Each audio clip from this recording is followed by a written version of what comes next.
సామెతలు 28:13 అతిక్రమములను దాచిపెట్టువాడు వర్ధిల్లడో. నువ్వు వర్ధిల్లాలి అంటే ఆపేసేయ్ నీ పాపాలు దాచిపెట్టడం. చాలామంది పాపాలను కప్పెట్టే ప్రయత్నం చేస్తారు.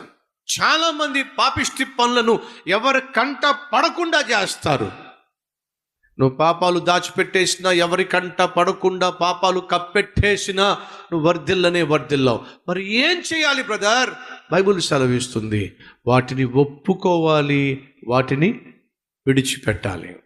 నువ్వు వర్ధిల్లాలి అంటే, నీ జీవితంలో విజయం సాధించాలి అంటే, నువ్వు క్షేమంగాను, సమాధానంగాను, సంతోషంగాను, సమృద్ధిగాను బ్రతకాలి అంటే ఒకే ఒక్క మార్గం ఏంటో తెలుసా?